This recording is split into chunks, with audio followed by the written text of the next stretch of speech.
L'Explorateur, le programme de didactique à distance de l'école Valdôtaine. L'esplorateur così, se rulla vitto, io percio le cuti. Bonza racette, l'esplorateur così, se rulla vitto, io percio le cuti. Bonjour les explorateurs et les exploratrices. Nous sommes arrivés au dernier épisode de notre émission. Eh oui, toutes les belles choses ont une fin, tôt ou tard. Mais vous pouvez revoir l'Explorateur sur la page Facebook de la RAI, sur la chaîne YouTube de la région et dans notre site. Vu qu'on peut recommencer à sortir un peu et que nous allons nous quitter, nous avons voulu consacrer cette dernière émission au thème du respect.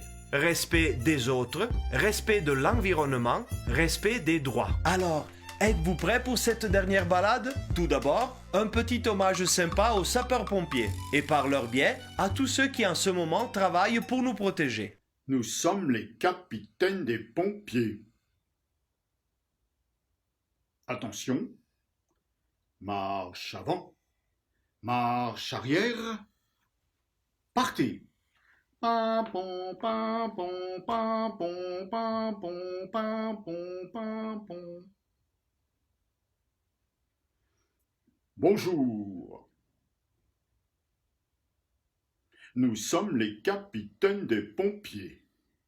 Attention, marche avant, marche arrière, partez.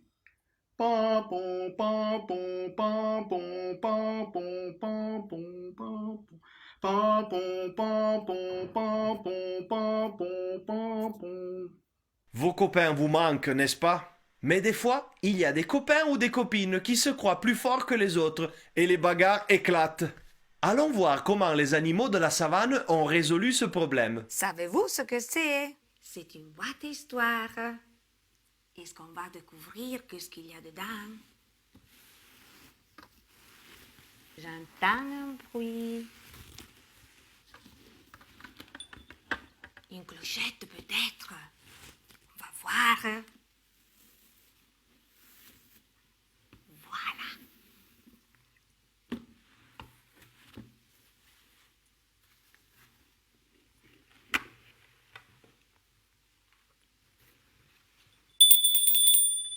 L'histoire va commencer.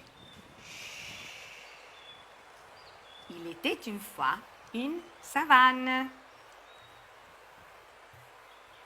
Dans cette savane se trouvait un arbre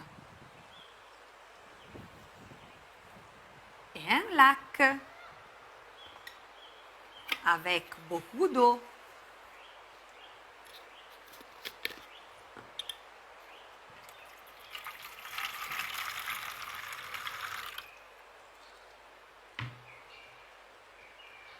Au bord du lac vivait un petit hérisson qui était le gardien du lac. Chaque jour, pour boire l'eau du lac, les animaux devaient demander l'autorisation au petit hérisson. Quand le lion voulait boire l'eau du lac, il demandait l'autorisation au petit hérisson. Car il n'était pas méchant, il disait toujours oui. Et le lion buvait l'eau du lac. Quand le zèbre voulait boire l'eau du lac, il demandait l'autorisation au petit hérisson. Et il disait oui. Et le zèbre buvait l'eau du lac. Quand la girafe voulait boire l'eau du lac, il demandait l'autorisation au petit hérisson. Il disait oui. Et la girafe buvait l'eau. Mais l'éléphant ne voulait pas demander l'autorisation à un animal si petit. Il disait que un animal si fort et si grand comme lui ne devait rien demander au petit. Un jour, le petit hérisson était absent. L'éléphant but toute l'eau du lac.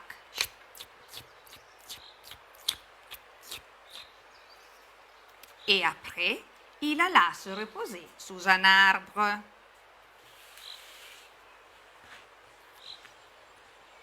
Quand le petit hérisson revint, il fut surpris de ne pas trouver l'eau du lac. Il demanda aux animaux. Ils répondirent que c'était l'éléphant qui avait bu toute l'eau sans demander son autorisation. Alors le petit hérisson alla chercher l'éléphant. Il le trouva endormi sous un arbre. Il le réveilla pour demander qui c'était qui avait bu toute l'eau du lac. L'éléphant répondit que c'était bien lui qui avait bu toute l'eau parce que les gros animaux ne doivent demander rien à ceux qui sont plus petits. Alors le petit hérisson frappa l'éléphant, qui s'éleva et à son tour frappa le petit hérisson. Le hérisson lui enfonça ses piquants dans la trompe. L'éléphant hurla. Il demanda de l'aide à tous les animaux de la savane.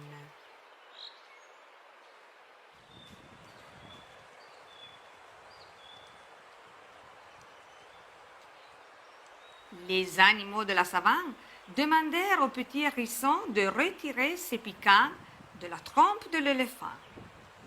De même, ils demandèrent à l'éléphant de promettre qu'il aurait toujours respecté les règles et surtout qu'il aurait toujours respecté les plus petits. Comme par magie, l'eau du lac réapparut.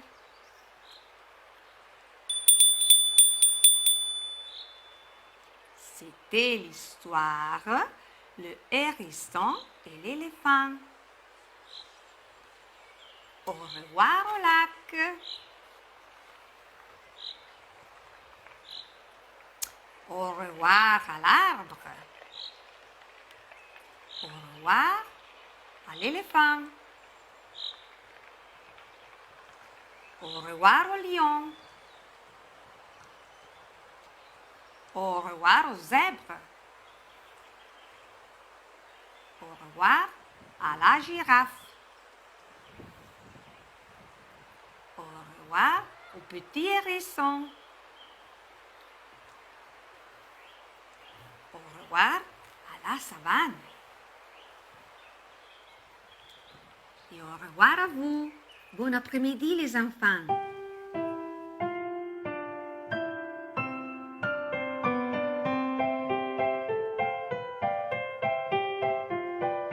Dolce il cane, bello la papera guardò. Bimba il suo nome, amica diventò.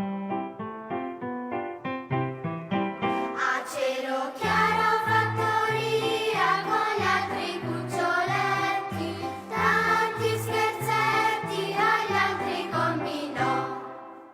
Bau bau bau bau cantava e dannusa, bau bau cantava e dannusa. Qua qua qua con grazia si muoveva, qua con grazia si muoveva. E sfrufru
ma il dalmata abbracciò. Così trovarono rifugio andando dentro il bosco, amici per la zampa, nessun più separò. Bau, bau, bau, bau, sorride il cagnolino, bau, sorride il cagnolino, quack, quack, quack, contenta lo guardava, quack, contenta lo guardava. Après cette belle chanson d'Alessandro Marchetti, un grand ami des enfants et des langues, Lantamelie et ses amis les gentianes vous racontent une autre histoire. Ramassez-vous les déchets quand vous partez en excursion en montagne? Non? Faites gaffe aux gentianes. Saviez-vous que les fleurs peuvent parler? Oui, oui, je vous assure. Elles ont tant de choses à vous raconter que je vous conseille de vous rapprocher tout doucement pour écouter ce qu'elles ont à vous dire. Salut la compagnie, c'est nous, les gentianes bleues. La gentiane à col et la gentiane printanière pour être exact. Cette couleur bleue, c'est l'une de nos grandes fiertés.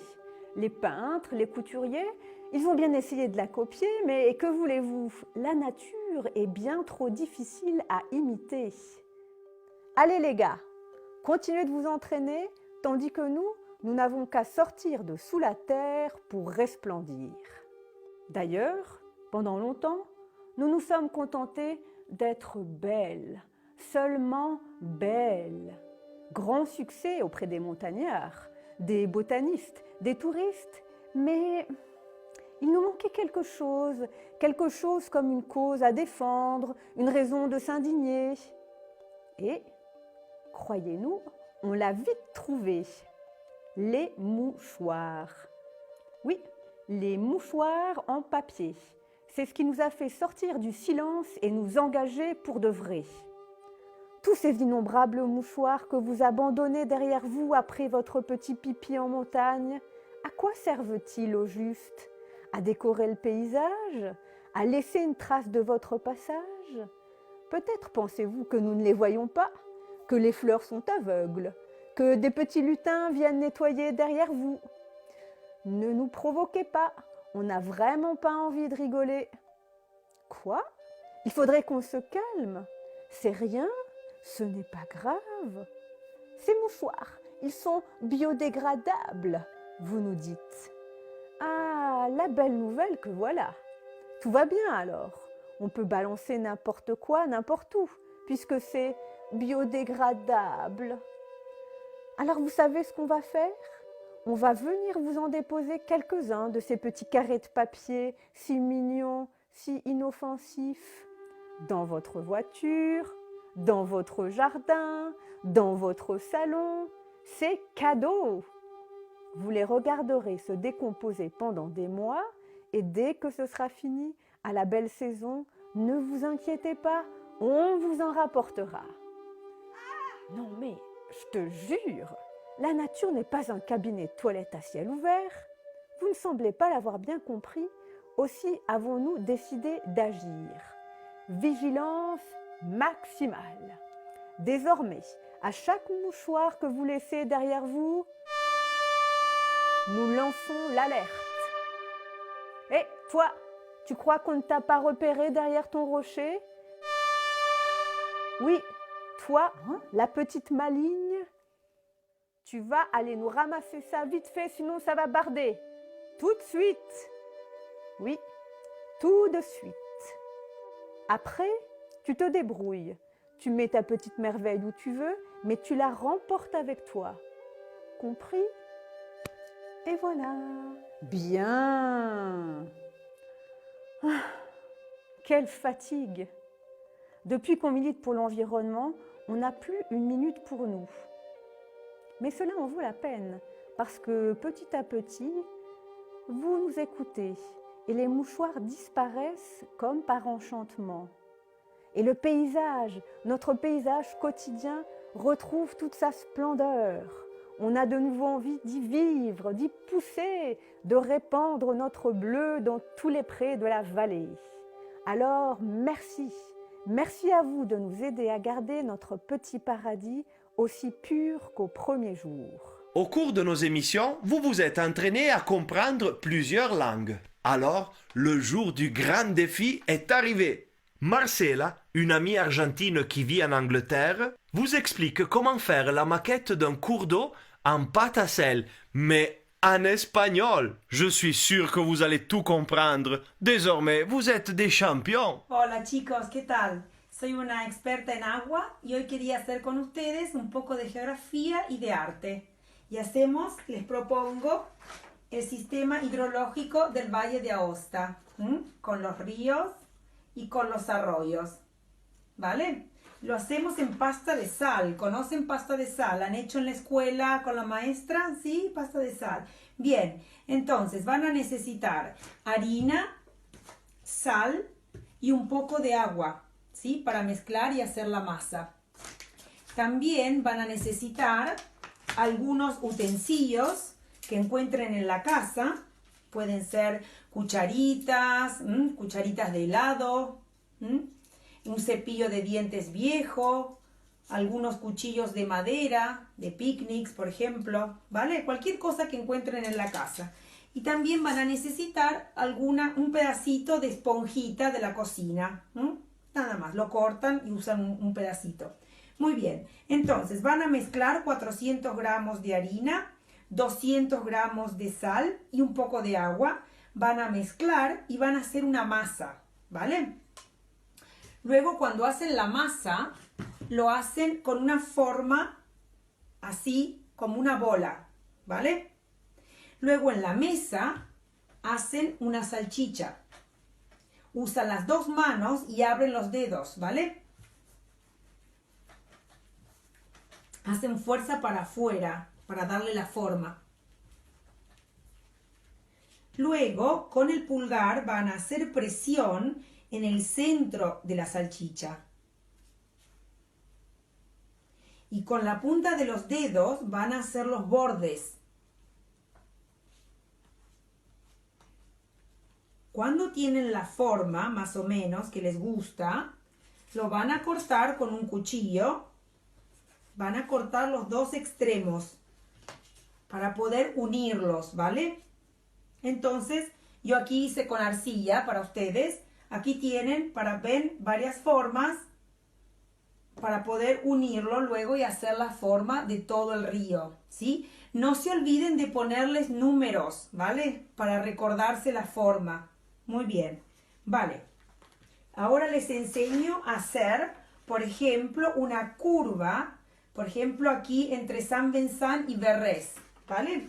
Entonces, hacen la salchicha, hacen la forma de la salchicha, pueden hacer una sola curva, así, dándole la forma, y queda así como esto, así, como esta, por ejemplo, en arcilla, una sola corta, o pueden hacer una más larga con dos curvas, por ejemplo esta, así, ¿vale? La forman y le dan la forma de la curva. Depende la forma del río, ¿sí? Muy bien. Cuando tienen todo listo, lo van a poner en una fuente y lo van a poner a secar para que pierda el agua, ¿sí? Lo dejan 3 días y luego de 3 días lo ponen en el horno a 180 grados por 15 minutos, ¿vale? Cuando sale del horno va a estar seco y duro, pero atención porque son frágiles, son como un cracker, entonces no pueden hacer esto porque se rompen, ¿vale? Por ejemplo, al final los pueden pintar y van a quedar así como estos, ¿ven? Con marrón o verde, azul, celeste y blanco en el medio, un poco de blanco para dar la idea de la espuma del agua, ¿sí? Cuando corre. También pueden hacer la iglesia, algunas pequeñas casas, así, casitas, que pueden hacer de pasta de sal, ¿vale? Así pueden armar toda la forma del río. Muy bien, espero se hayan divertido. Hasta la próxima, gracias, adiós. Pour notre dernière rubrique consacrée à la découverte du territoire, nous partons au Valais. Yves nous propose un reportage sur les bis, les canaux d'irrigation typiques de ce canton et qui rassemblent à nos rues. Notez bien les similitudes et les différences. Vous pourrez par la suite faire une recherche sur Internet et réaliser un court podcast sur ce sujet. N'hésitez pas à nous l'envoyer à l'adresse lascuolanonsifermavidia@mail.scuole.vidia.it.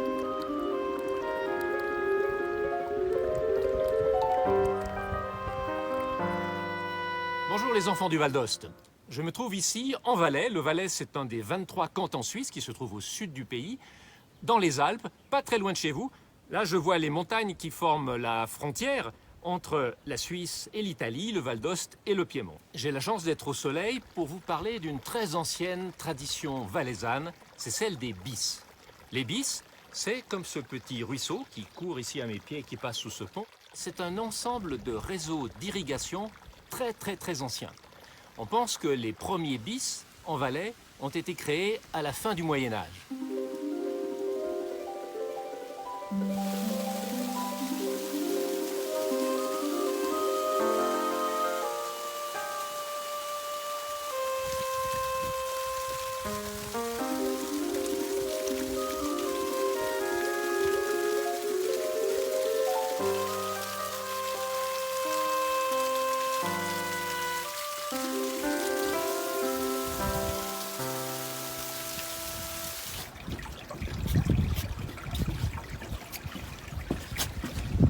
Dans tout le Valais, il y a tout un réseau de ces canaux que les Hauts-Valaisans appellent des Zwonnen, qui amènent l'eau des glaciers, des névés de haute altitude, en direction des prairies, des champs et des pâturages qui se trouvent entre ici où je suis et la vallée. Pourquoi, diriez-vous, faut-il construire, de manière très difficile à l'époque, ces réseaux d'irrigation alors que partout en Valais on voit des cascades, on voit de l'eau, on voit des glaciers, on voit de la neige, de la glace? Eh bien, il y a une raison géologique. L'eau des glaciers qui font très haute altitude, en réalité, elle s'infiltre très vite dans la roche, par des failles, par des trous, ou alors elle descend à toute vitesse par des cascades en direction de la vallée du Rhône. Et les agriculteurs qui se trouvent dans les villages de coteaux, eh bien, ils n'ont pas assez d'eau. C'est un paradoxe, le Valais est une région extrêmement sèche. Alors comment a-t-il fallu construire ces bis ? Eh bien, dès le début, ce n'était pas une mince affaire, surtout que les gens ne disposaient pas des outils et de la technologie que nous avons aujourd'hui. Ils construisaient des petits canaux en creusant dans la terre où c'était possible, en creusant parfois dans la roche, parfois dans des endroits absolument incroyables. Ils ont construit avec des planches, des espèces de canaux accrochés aux falaises qui amenaient l'eau beaucoup plus loin. Parfois même, il y a des bis qui traversent de petits tunnels.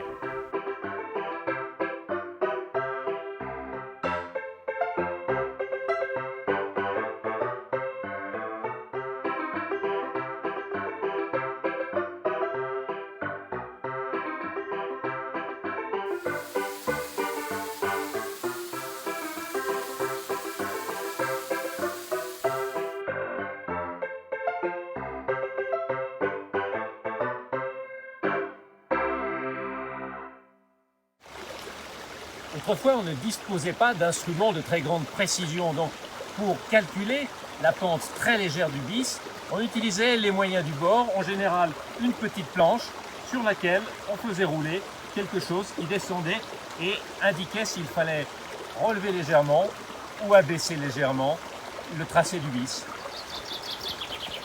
Une autre astuce qu'avaient les gens à l'époque, pour s'assurer que l'eau allait continuer tout le temps, dans certains endroits, ils construisaient un petit moulin à eau. C'était simplement pour faire actionner un petit marteau en bois qui tapait sur une planchette jour et nuit. Ça prouvait que l'eau coulait. Et si par hasard le bis était bouché en amont, tout le monde se réveillait, non pas par le bruit, mais par le silence.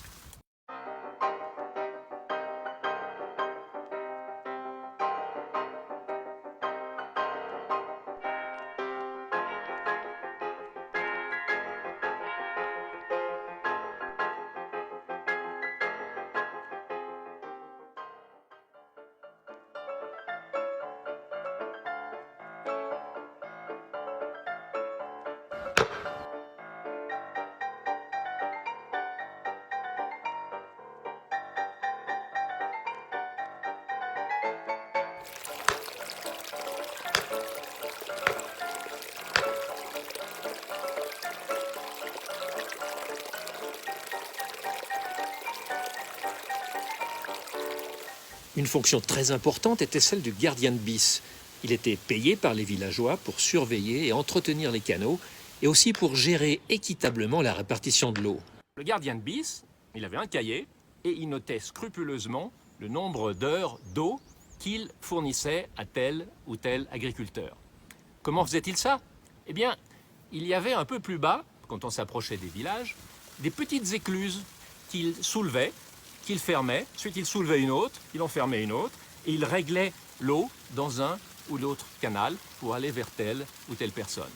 Par sécurité, parce qu'on ne peut jamais trop se faire confiance, même entre villageois, quand il n'était pas là, ils mettaient des cadenas, parce que quelqu'un aurait pu venir et puis dévier un petit moment l'eau du bis en sa faveur.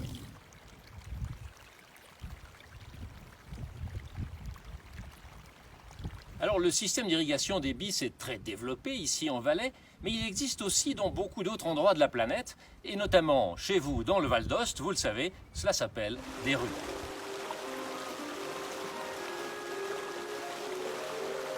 L'Evel è fondamentale per la via di agricoltura e della campagna. Se tu pulisses pour le ruc et des forêts quand tu fais des lèvres, tu peux pas aller les pros. Si tu es pour les pros, tu peux pas trouver la campagna, tu peux pas travailler la campagna perché il y a peu de ferme, le zanne, tu puoi poi evitare le zanne che trovano le tartifle, e quindi lì è estremamente importante per la sopravvivenza di persone lì dentro. Meni cominciava a fare da almeno una ventina d'anni. Comunque davano nei ricordi che vi aveva il Papa e le persone di Velazzo che venivano regolarmente. 30-40 anni fa aveva alla réparation di Rue de Rivey 50 persone e anche di più. La bagarre è sempre lì indipendente perché il y a pochi di interesse da parte di Zouverno. Le Zouverno perdono la tradizione e lavorano un po' la campagna, quindi l'interesse per le pulisser le rue.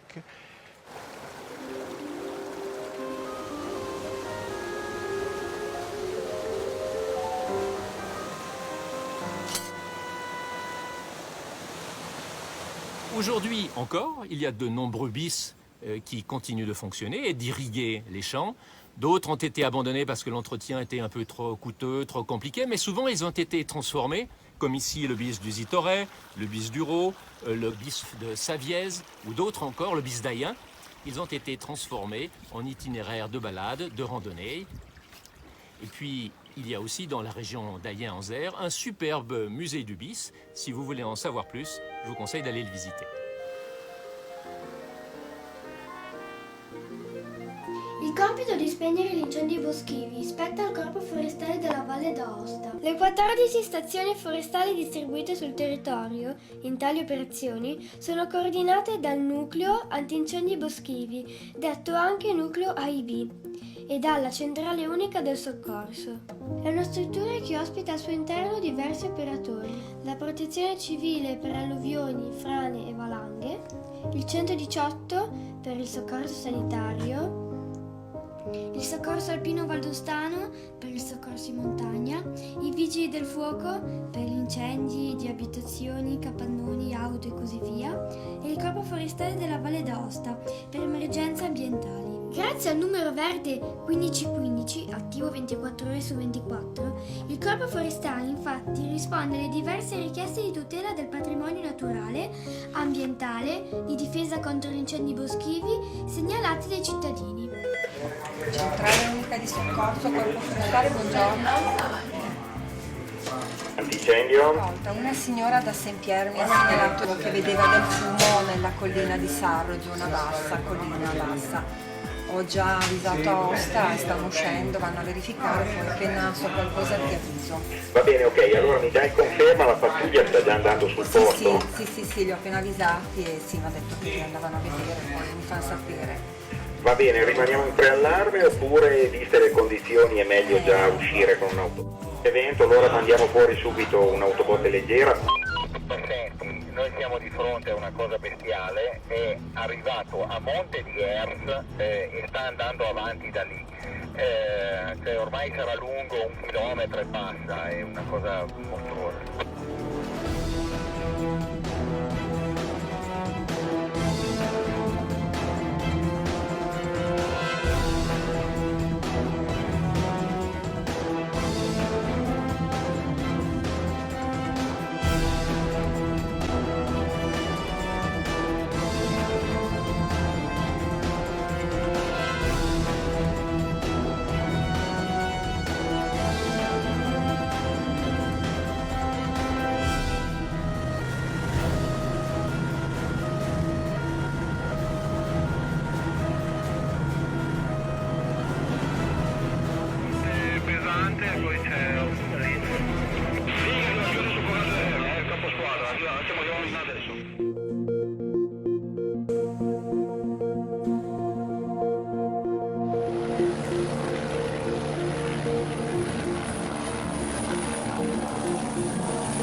Io ho provato un po' a fare un paio di giri, non mi sta proprio bene.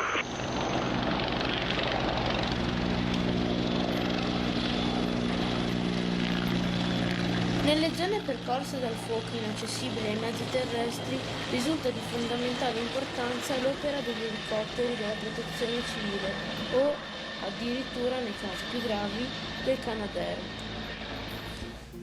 Compiendo vere e proprie acrobazie, il famoso aereo antincendio ha fatto rifornimento persino alla diga di Place Moulin. Vedo loro nella parte alta, così do un'occhiata.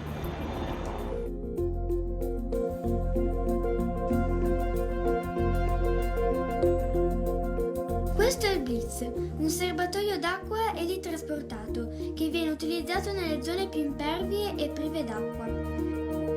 Servirà alle squadre A e B a terra per l'attacco diretto delle fiamme.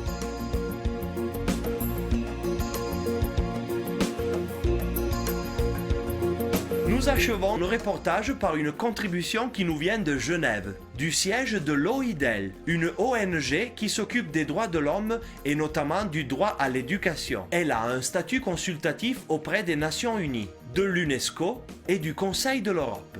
Notez les réflexions de son directeur, Ignasi Grau, autour du droit à l'éducation à l'époque de la pandémie du Covid-19 et envoyez-nous vos réactions. Votre avis nous intéresse et l'OIDEL pourra faire parvenir vos considérations auprès des organismes internationaux avec lesquels il collabore. Vous pouvez écrire en italien, français, anglais ou espagnol. Comme tous ceux qui travaillent à l'international, Ignasi Grau est plurilingue. Je vous rappelle notre adresse, la scuola non si ferma @scuole.videa.it. Je suis un Espagnol qui habite à Genève et en fait, j'habite à Genève car je suis le directeur de l'OIDEL. L'OIDEL, c'est une ONG avec statut consultatif auprès des Nations Unies, ce qui nous permet de participer dans tous les débats concernant les droits à l'éducation qui nous intéressent. On suit ces jours de façon assez particulière ces questions qui concernent le Covid, car ça affecte les droits à l'éducation à plusieurs niveaux. Ça fait à niveau social. Vous savez qu'une partie des droits à l'éducation, il y a la partie prestation qui implique les droits des enfants à recevoir l'éducation. Ça se voit affecté. Comme vous savez, beaucoup des enfants partout dans le monde restent à la maison. Et ça affecte aussi l'approche liberté. Comme vous savez, il y a une partie des droits à l'éducation qui concerne les droits des parents à choisir l'école de ses enfants. Et car beaucoup de parents sont en train d'avoir moins de moyens, ils voient aussi affecter les droits de choisir l'école qu'ils souhaitent pour ses enfants. Which impact does it have on the realization of the right to education? Well, so far, 11 countries have cancelled exams altogether. 2/3 of the countries have introduced a national distance learning platform. Also, this is increasing the difficulties of learning for children living in informal settlements, especially the ones with no resources and without internet. Also, in terms of security, empty schools are more likely to be targeted for military use. And in only 15 countries, they are offering instruction in more than one language, which might be a problem for children belonging to minorities.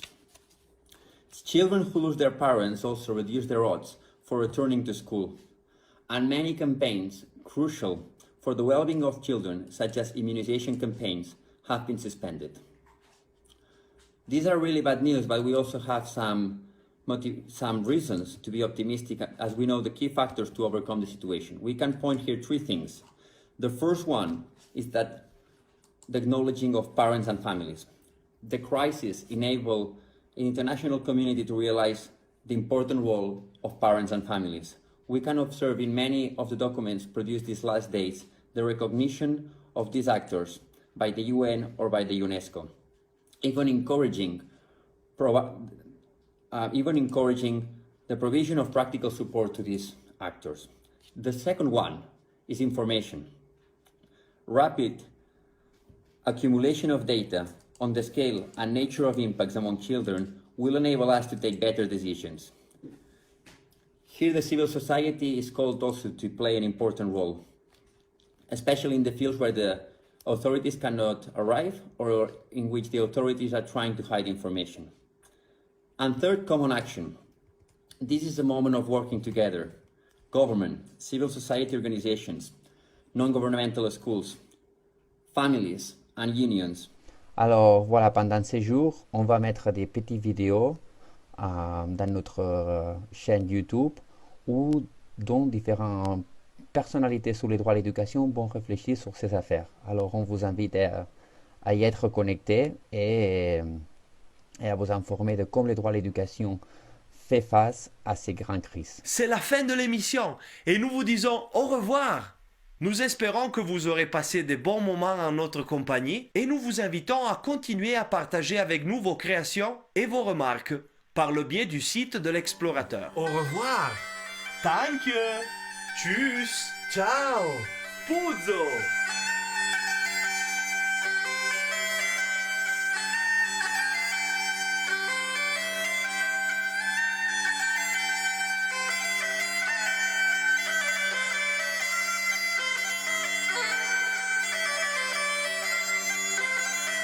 L'Explorateur, le programme de didactique à distance de l'école Valdôtaine.